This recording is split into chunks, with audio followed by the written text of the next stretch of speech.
My wife noticed my grin and asked, "Why are you smiling so much? What did that call mean?" I told her joyfully, "I just learned you're expecting his child, and my lawyer confirmed all the evidence I needed for our divorce.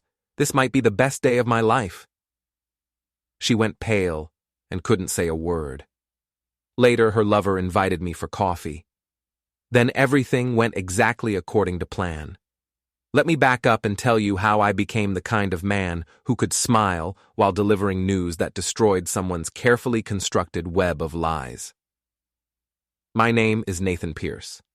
I'm 41 years old, a cybersecurity consultant based in Fairfield County, Connecticut. I find vulnerabilities in computer systems for Fortune 500 companies, weaknesses in code, holes in firewalls, backdoors that hackers might exploit. I'm good at seeing patterns others miss, at connecting disparate pieces of information into coherent narratives, at understanding when something doesn't add up. That skill served me well professionally. Turned out it served me even better personally. I met Monica Hartwell 12 years ago at a tech conference in Boston. She was 30, working in project management for a software company, all ambition and sharp edges wrapped in expensive business casual.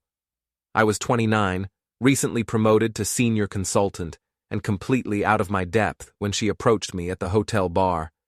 "You gave that presentation on penetration testing," she said. "Interesting stuff.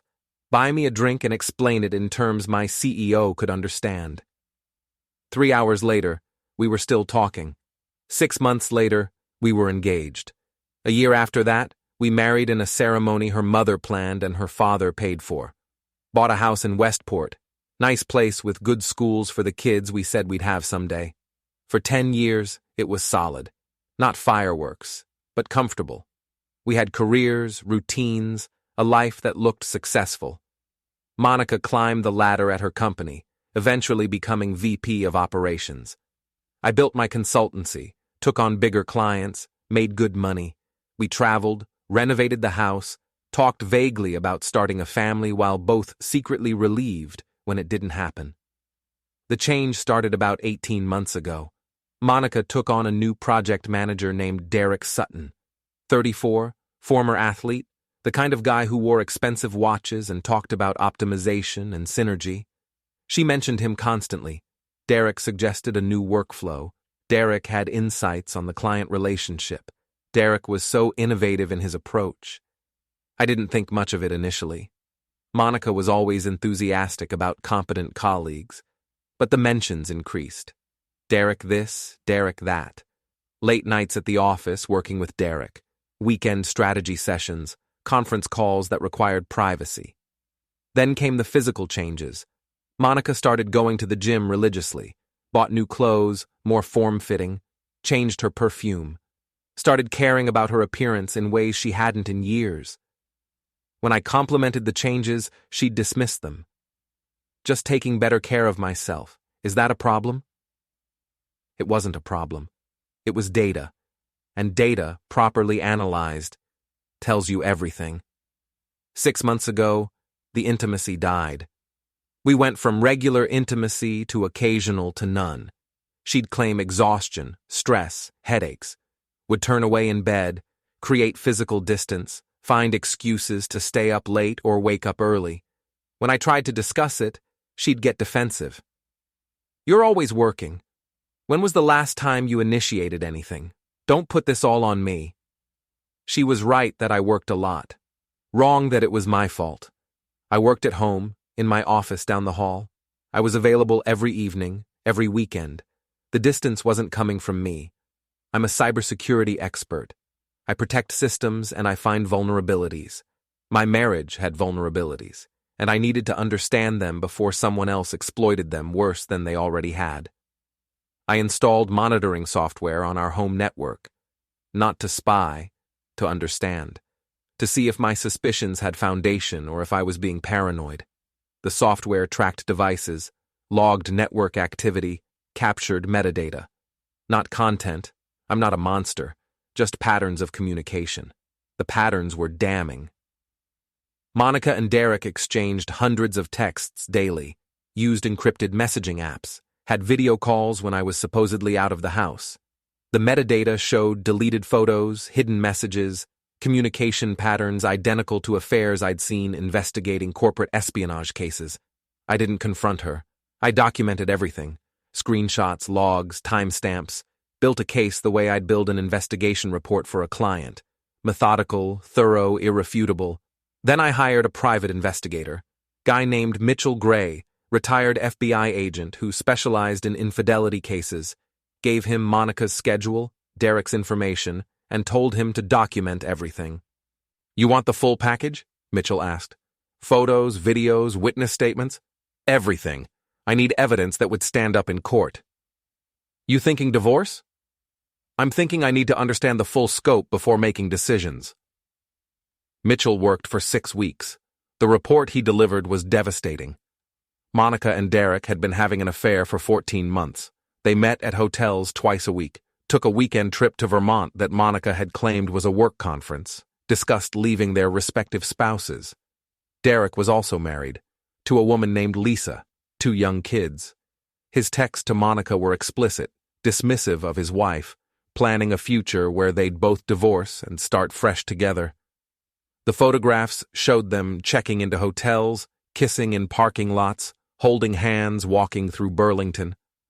The videos showed them laughing, intimate, clearly in a relationship that extended beyond physical affair into emotional connection. I sat in my home office reading that report, looking at those photos, and felt nothing. No rage, no heartbreak, just cold, analytical clarity. My marriage was over. Had been over for 14 months. I'd just been too focused on work to notice. I called a lawyer, best divorce attorney in Fairfield County, woman named Rebecca Thornton, who'd handled several high-profile cases.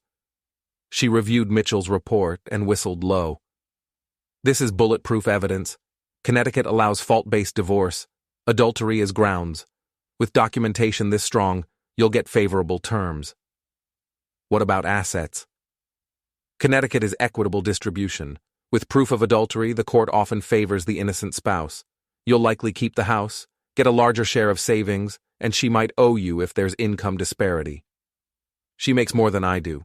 VP salary plus bonuses." Rebecca smiled. "Even better. No alimony concerns. You might actually come out ahead financially." "What about the affair partner? Can we go after him?" "Connecticut abolished alienation of affection suits.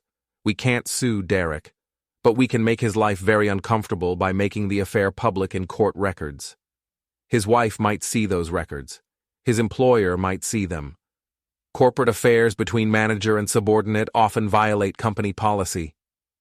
Monica's his boss, VP of operations. Power dynamic makes it worse. Her company will not be happy if this becomes public. She could lose her job." "Good. When do we file?"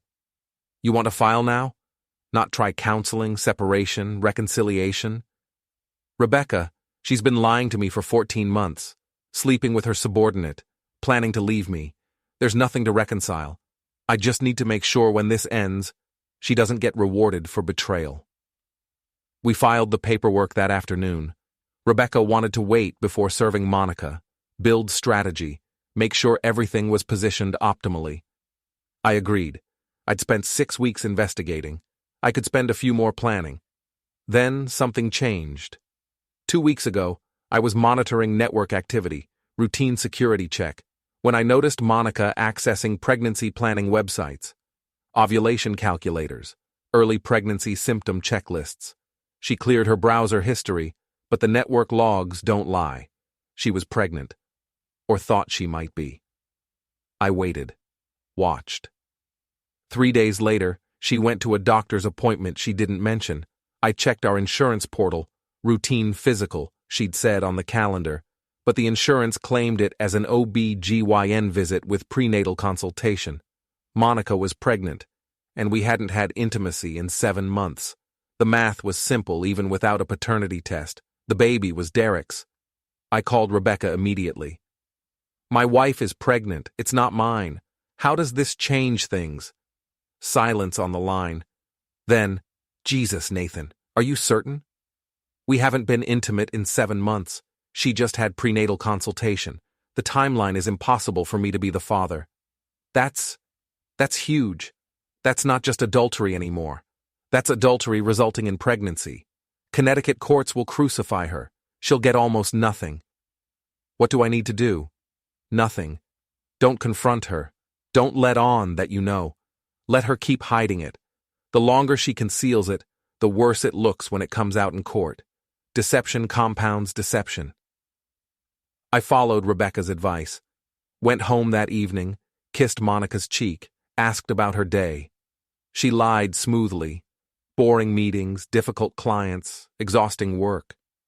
I nodded sympathetically while knowing she'd spent 2 hours at Derek's apartment that afternoon. The next week crawled. I watched Monica carefully, noting the morning nausea she tried to hide, the way she'd touch her stomach absently, the prenatal vitamins she'd started taking in secret. Every day she didn't tell me was another day of documented deception. On day 8, Monica came home looking shaken. She'd been crying, mascara smudged, eyes red. "What's wrong?" I asked, genuinely curious what had finally cracked her composure. "Nothing, just stress, work stuff." "Want to talk about it?" "No, I just need to lie down." She went upstairs. I checked our network logs. Dozens of texts with Derek in the past hour, all deleted. Video call that lasted 43 minutes. She'd told him about the pregnancy. I'd bet money on it. 2 days later, Derek called me. My cell phone, not our home line. Number I didn't recognize, but caller ID showed it registered to Derek Sutton. I let it go to voicemail. Listened to the message 3 times. "Nathan, this is Derek. Derek Sutton, I work with Monica. I think we should meet for coffee. There are some things we need to discuss. Man to man, please call me back." I forwarded the voicemail to Rebecca. She called back immediately. "He's going to confess. Try to control the narrative before you find out through other means. Do not meet with him. Anything he says could complicate the legal case." "What if I record the conversation?" Connecticut is a one-party consent state. You can record without his knowledge. But Nathan, this is a bad idea. He could say something that makes you react badly, could claim you threatened him, could twist whatever happens to his advantage. Or he could confess everything on tape. Give me even more evidence. The risk outweighs the reward. I'm meeting with him. Rebecca sighed. Then be smart. Public place, lots of witnesses. Record everything. Don't react emotionally no matter what he says. Stay calm, stay controlled, and get him to admit everything. I called Derek back. "Coffee sounds good. When and where?" "Tomorrow morning? There's a Starbucks on the Post Road. 9 a.m.? I'll be there." I spent that evening preparing. Checked Connecticut recording laws. Definitely one-party consent. Charged my phone fully. Tested the recording app. Planned what I'd say, how I'd react, what questions would elicit the most damaging admissions. Monica asked about my day over dinner. I told her about a boring client meeting. She told me about a successful product launch. We ate pasta and lied to each other with practiced ease. "I have an early meeting tomorrow," I said casually. "I'll probably leave by 8:30. "Oh, okay, I have a late start, so I'll be here." Perfect. She wouldn't know I was meeting her lover for coffee. I slept poorly, not from nerves, from anticipation. Tomorrow I'd confront the man who'd been sleeping with my wife for over a year, the man who'd gotten her pregnant, the man who'd helped destroy my marriage while probably thinking I was clueless. I wasn't clueless. I was methodical. And I was about to show Derek Sutton exactly what that meant. The Starbucks was crowded. Morning commuters getting coffee, students on laptops, the usual suburban chaos. I arrived 10 minutes early, ordered a black coffee, found a table near the window where ambient noise was lower, better for recording. Started the recording app. Set my phone face down on the table where it would capture audio clearly. Derek arrived at 9 exactly. I recognized him from Mitchell's surveillance photos. 6'2", athletic build, expensive suit, confident walk. He spotted me, hesitated, then approached. "Nathan?" "That's me. Have a seat." He sat. No coffee. Probably too nervous to drink. Thanks for meeting me. Didn't have much choice. You said we needed to talk man to man. I'm listening. Derek fidgeted with his watch. This is difficult. I don't know how to start. Try the beginning. Why did you call me? Because there's something you need to know. About Monica and me. I'm listening. We've been involved, romantically, for about a year now. I'm not proud of it. It just happened. We worked closely together and feelings developed and... 14 months, I said calmly. The affair started 14 months ago. October 2 years ago, specifically. After the team-building retreat in Hartford. Derek's face went white. How do you... know? I'm a cybersecurity consultant, Derek. I find hidden things for a living. Did you really think I wouldn't notice my wife's behavior changing? The late nights, the encrypted messages, the weekend trips? You've known for months? I've known for exactly as long as I needed to gather comprehensive evidence. Photos, videos, text logs, hotel records. I could recite dates and locations if you'd like. He looked sick. Why didn't you say anything? Why would I? Better to document everything thoroughly than confront prematurely and have you both cover tracks. I sipped my coffee. So why are you here, Derek? Why confess now? Because Monica's pregnant. I know. Prenatal consultation was 10 days ago. It's mine. The baby is mine. Obviously, we haven't been intimate in 7 months. Basic biology makes paternity clear. Derek slumped in his chair. She wanted me to tell you. Thought it would be easier coming from me. Man to man. Instead of her telling her husband she's pregnant with another man's child?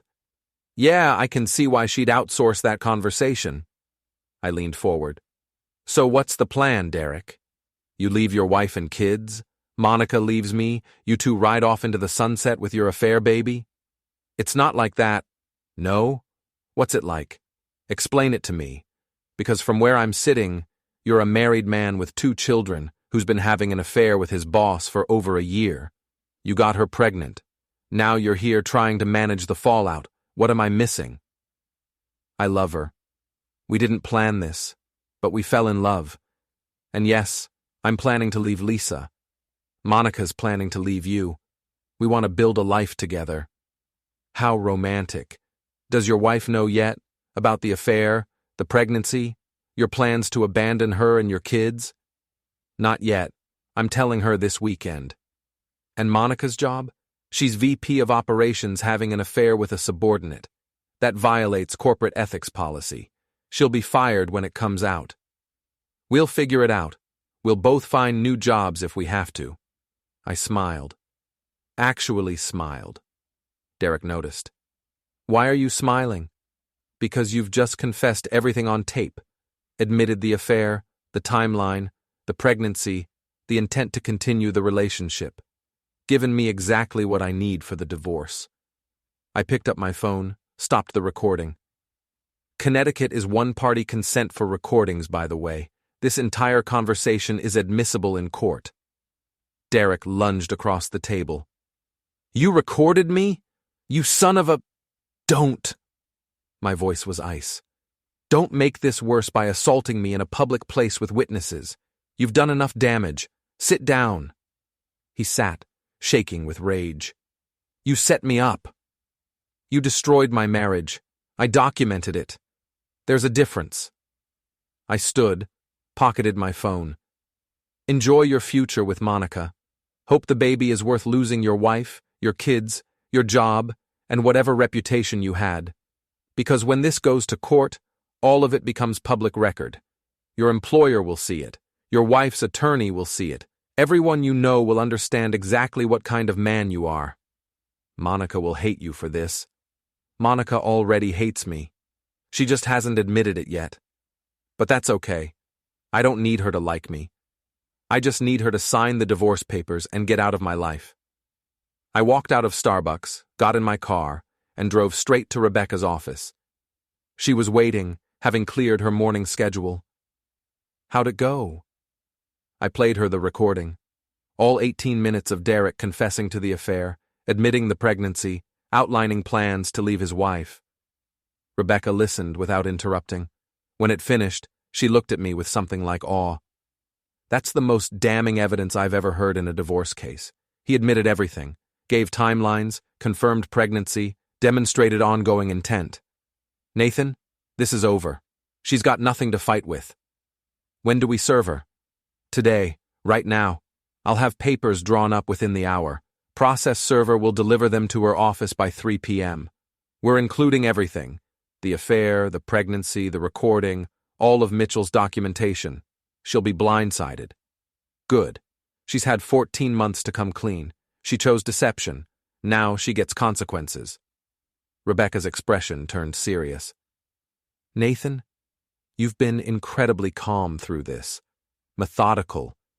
But when she's served, when reality hits, you might feel things you've been suppressing. That's normal. That's healthy. Don't be surprised if it hits you harder than expected. I'll be fine. I processed this weeks ago when I first found the evidence. Today isn't about emotion. It's about execution. Fair enough. Go home. Wait for my call. By tonight, Monica will know exactly what she's lost. I drove home. Monica's car was gone. She'd left for work while I was at Starbucks. The house was empty, quiet.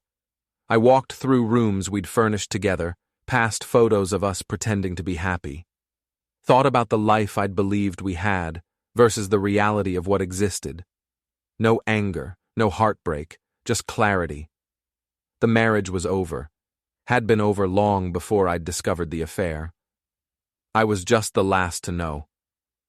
My phone rang at 2:45. Rebecca. Papers are being served right now. Process server is at her office. You should probably silence your phone. She's going to call when she realizes what's happening. Let her call. I'm not answering. Nathan, I said everything I needed to say this morning. To Derek, on tape. Monica gets to read it in the divorce filing. I'm done with conversations. 3:17, my phone started ringing. Monica's number. I let it go to voicemail. She called 6 more times in the next hour, each call going unanswered. Text messages piled up, confusion, anger, demands to talk. I ignored all of them. At 5:30, I heard her car in the driveway, heard her footsteps, the door slamming. She appeared in my office doorway, face flushed with fury, divorce papers clutched in her hand. What the hell is this? I looked up from my laptop. Divorce papers. Pretty self-explanatory. You're divorcing me? Just like that? No conversation, no warning? You had 14 months to have a conversation. You chose lies. So yes, just like that. You can't do this. I already did. Papers are filed, court date is set, everything's public record now. The affair, Derek, the pregnancy, all of it documented and submitted to the court. Her face went from flush to pale. You recorded Derek? The coffee meeting? I did. He confessed everything. Timeline, pregnancy, plans to continue the relationship. It's all in the filing. You should probably read it thoroughly. You manipulative bastard. You set him up. No. He destroyed our marriage. I documented it. There's a difference. He could have declined coffee, could have refused to confess, could have shown an ounce of decency. He chose confession. I chose documentation. The recording won't hold up in court. Connecticut is one-party consent, completely legal. Rebecca confirmed it with 3 legal precedents. The recording is admissible and damning. Monica collapsed into the chair across from me. Why? Why are you doing this? You're asking me why I'm divorcing my wife who had a 14-month affair with her subordinate and is pregnant with his child. You need me to explain that? I made a mistake. You made hundreds of choices. Every hotel meeting, every lie, every deleted message, those were choices, not mistakes. Mistakes are accidental. This was deliberate. We can fix this. Counseling, separation, anything. Don't throw away 12 years. You threw them away when you started sleeping with Derek. I'm just filing the paperwork to make it official. She was crying now. Real tears, desperate and messy. What about the baby? What about it? It's not mine. It's Derek's. You two figure out custody and child support. I'm not involved. But we're still married. Not for long. Rebecca says with this evidence, we'll have a final decree within 6 months. You'll have plenty of time to figure out your future with Derek before the baby comes. He's not leaving, Lisa. He told me this afternoon. He can't do it. Can't leave his kids. I actually laughed. So he got you pregnant, convinced you to leave your marriage, then backed out when reality hit? That's poetic. Don't be cruel. I'm not being cruel. I'm being factual. You made choices based on promises from a man who couldn't keep them. That's not my problem. That's yours. What happens now? You find somewhere else to live. The house is in my name. I bought it before we married. You have 30 days to remove your belongings. After that, anything remaining becomes my property. Where am I supposed to go? Not my concern. Maybe Derek has suggestions. Maybe your parents, maybe a hotel. Doesn't matter to me. You hate me. No. Hate requires caring. I just want you gone. Monica stared at me like I was a stranger. Maybe I was. Maybe the Nathan she'd known, the one who'd compromised and accommodated and ignored obvious signs, was gone, replaced by someone who valued himself enough to walk away from disrespect. This is really happening, she whispered. This has been happening for 14 months. You just didn't realize I knew. She left my office. I heard her on the phone, probably calling Derek, probably crying. Heard her packing upstairs, drawers opening and closing. By 8 p.m., she was gone. Took some clothes, her laptop, personal items, left most of her belongings. She'd need multiple trips or movers to clear everything out. I stood in our bedroom, my bedroom now, and looked at the empty space where her dresser had been. Felt nothing. No relief, no sadness, just the quiet satisfaction of knowing I'd handled this exactly right. Methodically, thoroughly, completely. My phone buzzed. Text from Rebecca. How are you doing? I typed back. Perfect. This might be the best day of my life. And I meant it. The divorce moved quickly. Rebecca had been right. The evidence was overwhelming. Monica hired a lawyer, some guy named Frank Peterson, who tried various approaches, claimed the recording was entrapment. Rebecca countered with case law proving it wasn't, claimed the affair was a mistake requiring forgiveness. Rebecca pointed out 14 months wasn't a mistake. It was a pattern. Claimed Monica deserved equitable asset distribution regardless of fault. Rebecca presented Connecticut law showing adultery impacted distribution. By Christmas, 3 months after filing, we'd reached settlement. I kept the house, my retirement accounts, and 70% of savings. Monica got her car, her personal property, and 30% of savings. No alimony. She made more than me anyway. No shared obligations beyond finalizing the divorce. The baby was due in April. Monica was 5 months pregnant, showing obviously, living with her parents while she job hunted.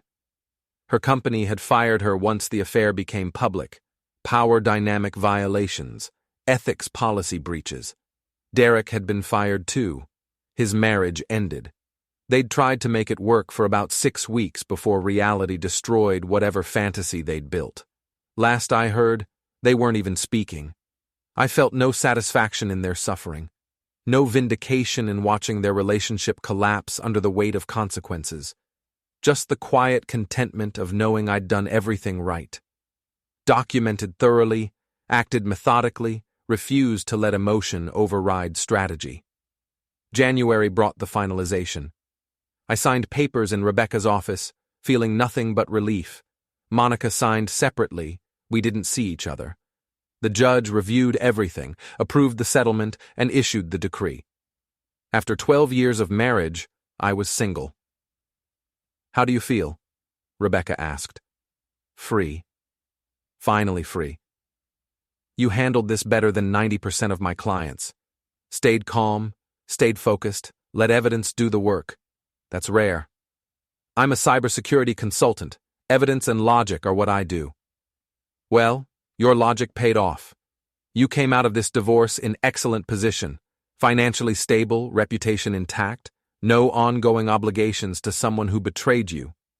What about Monica? How's she doing? You care? No, but I'm curious. Struggling, no job, living with parents, pregnant and single. Derek's paying child support once the baby comes, but their relationship is over. She burned her career, her marriage, her reputation, all for an affair that imploded. That's unfortunate. Is it? She made her choices. Yes, she did. I left Rebecca's office and drove home to my house. My house, fully mine now, with no traces of Monica remaining. I'd redecorated, repainted, made it mine, sold furniture we'd bought together, replaced it with things I actually liked, turned her office into a home gym, converted the guest room into a media room, made it a home instead of a museum to a failed marriage. Spring came. I threw myself into work, taking on bigger clients, building my consultancy. Dated casually, nothing serious, just coffee and dinners with women I met through friends or apps. Took my time, learned to trust again, discovered I actually preferred being alone to being with someone who didn't value me. In April, I got an email from an unknown address. Subject line: from Monica. I almost deleted it. Should have. But curiosity won. Nathan, I know I have no right to contact you, that you probably deleted this without reading. But I needed to say some things whether you hear them or not. The baby came 3 weeks ago. A girl. Emma. She's healthy, beautiful, everything a mother could want. Derek saw her once, wrote a check, and left. He wants nothing to do with us beyond legally required child support. I've spent the last 6 months trying to understand what I did and why. Therapy, reflection, all the things people do when they've destroyed their lives through their own choices. My therapist says I was running from intimacy, from commitment, from the reality that our marriage had become routine, that Derek represented escape, excitement, validation. None of that excuses what I did. Nothing excuses it. But I understand it now in ways I didn't when I was making those terrible choices. You were right about everything. The affair wasn't a mistake. It was hundreds of deliberate choices. The lies weren't accidents. They were calculated deceptions. I destroyed our marriage intentionally, even if I wasn't conscious of it.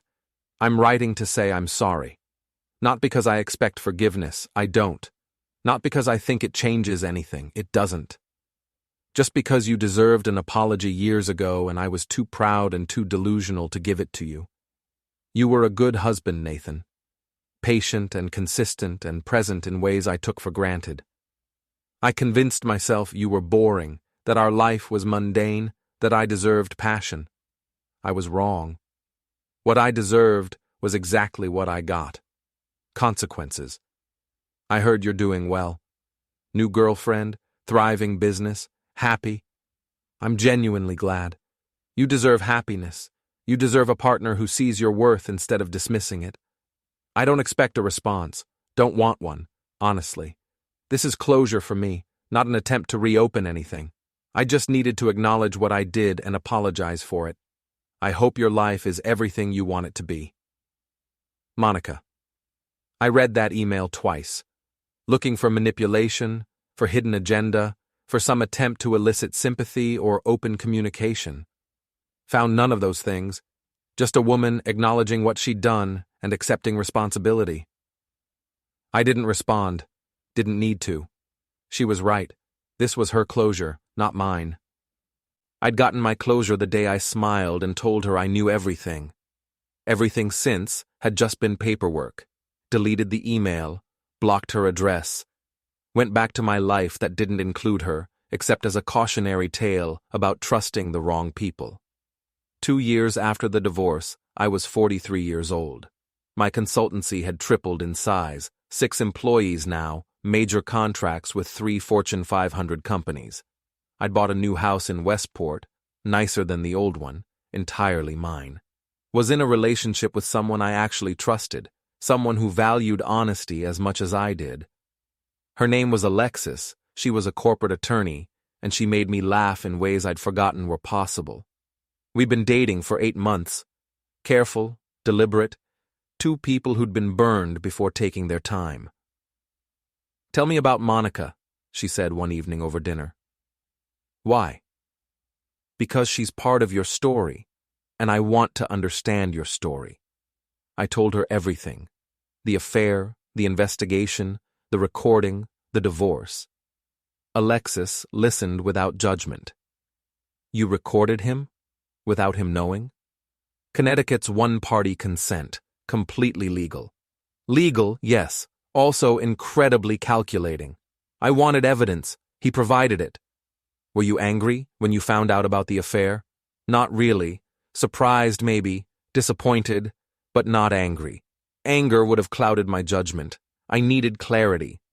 "That's very analytical. I'm a cybersecurity consultant. Analysis is what I do." "Do you ever regret it? The way you handled things?" I thought about it. Really thought about it. "No, I documented what she did, used legal means to protect myself, and walked away with my dignity and finances intact. Monica lost everything because of choices she made, not because I was vindictive. That's just consequences." "What about Derek? Do you hate him?" "No. He was just a symptom, not the disease. Monica chose to have the affair. Derek made it easier, but she made the choice. Hating him would be wasting energy on someone irrelevant to my life." Alexis reached across the table and took my hand. "You're remarkably well-adjusted for someone who went through what you did." "I had good documentation and a better lawyer. Made all the difference." She laughed. "That's such a Nathan answer." 3 years after the divorce, Derek called me. I'd changed my number twice, but apparently he'd tracked me down through LinkedIn or mutual contacts. Almost didn't answer. Curiosity won. "What do you want, Derek?" "Nathan, I know I'm probably the last person you want to hear from." "You're right, so make this quick." I wanted to apologize, for the affair, for everything. What I did was unforgivable. I destroyed your marriage, my marriage, Monica's career, all of it. "Yes, you did. Is there a point to this call?" "I'm in recovery. AA. Making amends is part of the program. You're on my list of people I wronged." "I'm not forgiving you to help your recovery, Derek. You made choices. You faced consequences. That's the extent of our relationship. I understand. But I needed to say it.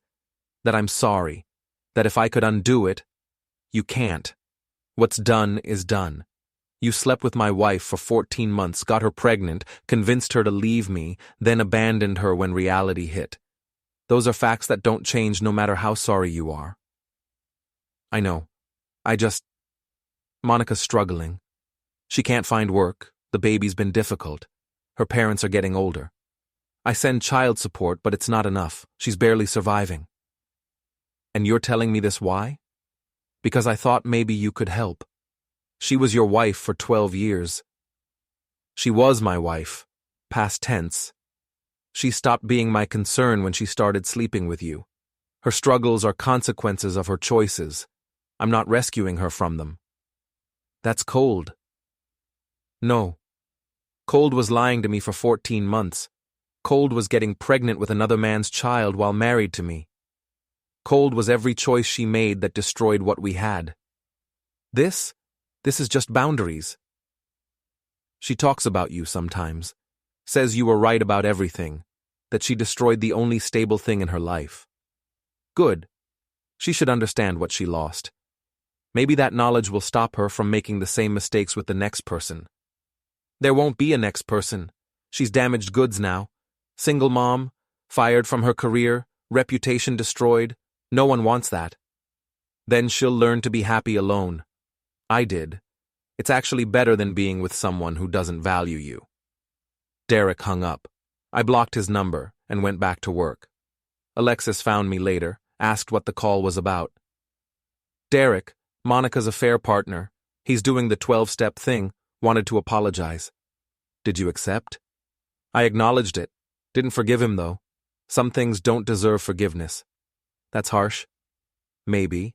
But forgiveness implies I'm still carrying anger or resentment that needs releasing.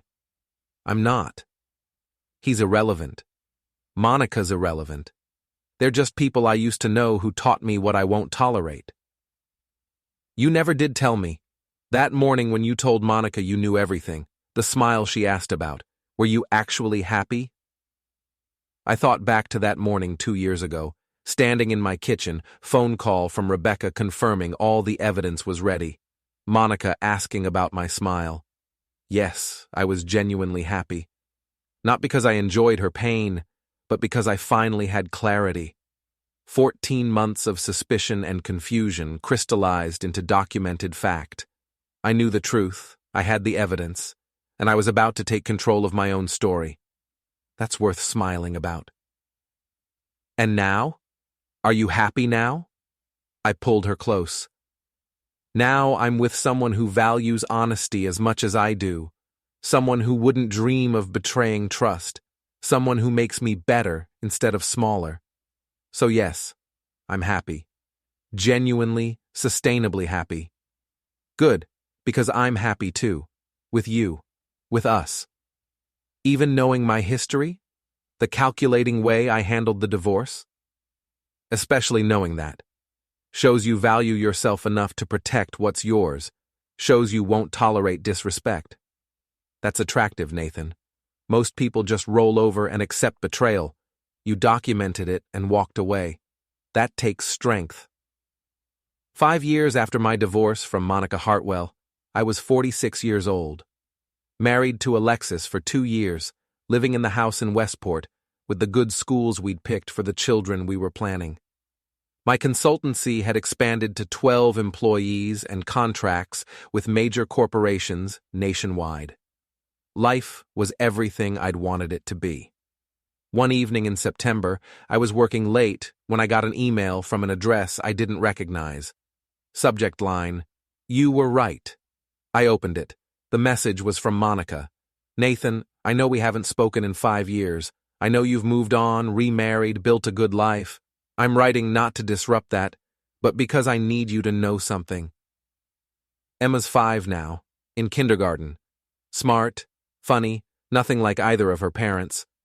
Derek sees her twice a month, pays child support, but he's basically a stranger to her. She asks about him sometimes. I don't have good answers.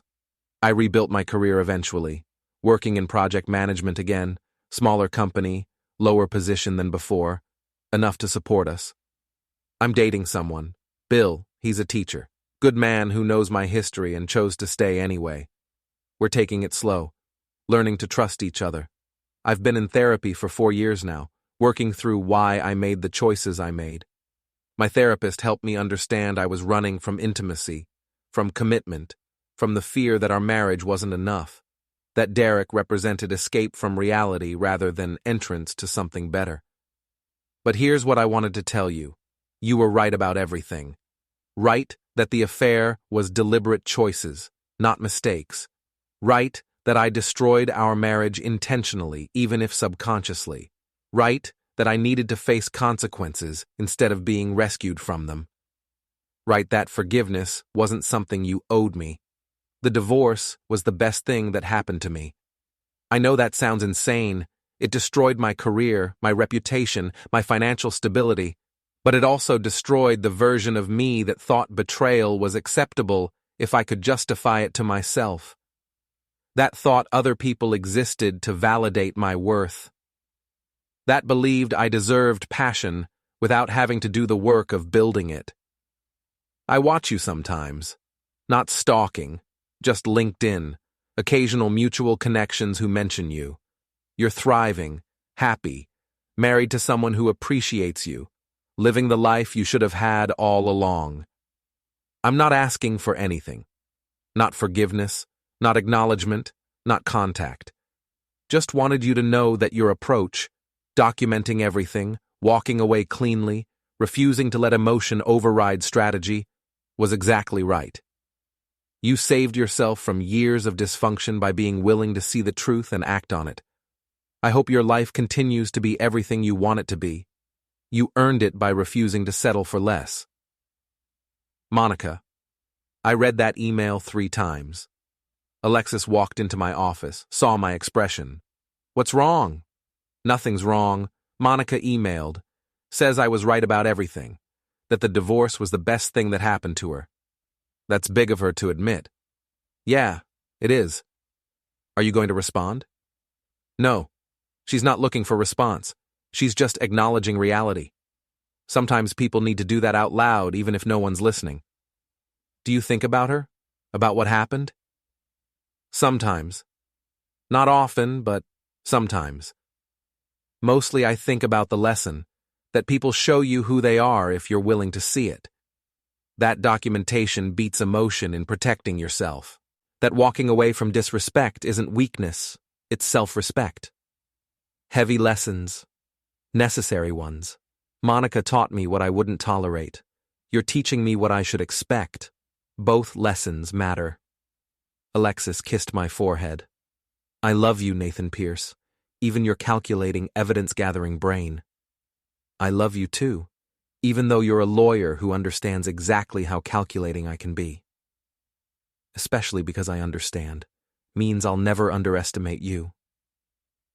That night, lying in bed with my wife beside me, I thought about the journey from that morning in my kitchen to this evening in my bedroom. 5 years of rebuilding, of learning to trust, of discovering what healthy partnership actually looked like. Monica had tried to destroy me with her betrayal. Instead, she'd destroyed only the parts that needed destroying, the parts that accepted disrespect, that ignored obvious signs, that valued maintaining appearances over facing truth. What remained was stronger, clearer, more certain of its worth. The revenge I'd gotten wasn't dramatic or vindictive. I hadn't destroyed Monica's life. She'd done that herself through her choices. I'd just refused to go down with her sinking ship. Just documented the damage, protected myself legally, and walked away while she dealt with consequences. That was the real revenge. Not her suffering, but my thriving. Not her regrets, but my peace. Not what she'd lost, but what I'd found. A life built on honesty instead of deception, on mutual respect instead of one-sided compromise, on trust earned instead of assumed. Derek had invited me for coffee 5 years ago, thinking he'd control the narrative, manage the fallout, convince me to accept the situation with grace. Instead, I'd recorded his confession, used it in court, and walked away with everything while he lost his marriage, his job, and his reputation. Monica had hidden her pregnancy, thinking she'd reveal it on her terms, control my reaction, force me into decisions that benefited her. Instead, I'd discovered it myself, documented everything, and filed for divorce before she could craft her story. Every step, I'd been ahead. Every move, I'd been methodical. Every decision, I'd prioritized evidence over emotion. That was my nature. Cybersecurity consultant trained to find vulnerabilities, document weaknesses, protect systems from exploitation. I'd applied those same skills to my personal life when I needed them most. Monica and Derek had exploited vulnerabilities in my marriage, my trust, my work focus, my tendency to give people benefit of the doubt. They'd thought those vulnerabilities made me weak. Instead, once I'd identified them, I'd patched them systematically and protected myself completely. The smile Monica had asked about that morning, the one she couldn't understand. That smile was recognition that I'd won. Not by destroying her, but by protecting myself so thoroughly that her betrayal couldn't touch me. By documenting so comprehensively that her lies couldn't stand. By acting so decisively that her attempts to control the narrative failed completely. 5 years later, that smile felt even more justified. I was married to someone who valued honesty, running a successful consultancy, living in a house I loved with a woman I trusted, building a future based on mutual respect instead of convenient fiction. Monica was in Connecticut, rebuilding a life constrained by consequences she'd created. Derek was paying child support for a daughter he barely knew, divorced and diminished, a cautionary tale about affair partners who make promises they can't keep. I was in Westport with Alexis, planning our future, grateful for the lesson Monica had taught me about what I wouldn't tolerate. That was the perfect revenge. Not their suffering, but my peace. Not their regrets, but my contentment. Not what they'd destroyed, but what I'd built from the ruins. The coffee Derek had invited me to 5 years ago had been his attempt to control damage he'd created. Instead, it had become the final piece of evidence I needed to walk away completely victorious. That recording, Derek confessing everything, admitting timelines, confirming pregnancy, outlining plans, had been the cornerstone of my divorce settlement. Rebecca had called it the most damaging evidence she'd seen in 20 years of practice. I called it justice. Cold, methodical, documented justice. Monica and Derek had gambled that I'd never discover their affair, or that if I did, I'd accept it quietly to avoid embarrassment. They'd miscalculated completely. I'd discovered everything, documented meticulously, and used it all to secure the most favorable divorce settlement Connecticut law allowed. They'd lost everything: jobs, marriages, reputations, financial stability. I'd lost nothing except a wife who didn't value me and gained clarity about what I deserved. 5 years later, looking back on that morning when I smiled and told Monica I knew everything, I realized that smile hadn't been about cruelty or vindictiveness. It had been about liberation, about finally understanding the truth completely, about knowing I'd protected myself perfectly. That liberation had led me here, to this bed, this house, this life, this woman who made me better instead of smaller, to a future I'd built intentionally instead of one I'd accepted by default. Monica's email had been right. The divorce had been the best thing that happened to both of us. It had freed me to find someone better and forced her to become someone better. Sometimes destruction is necessary for reconstruction. Sometimes you need to burn down what's broken before you can build something strong. Monica and Derek had tried to burn down my life. Instead, I'd burned down my marriage, walked away from the ashes, and built something infinitely better without them. That was the revenge Derek's coffee invitation had enabled. That was the victory Monica's question about my smile had revealed. I'd won. Not by destroying them, but by refusing to be destroyed. Not by seeking vengeance, but by seeking truth.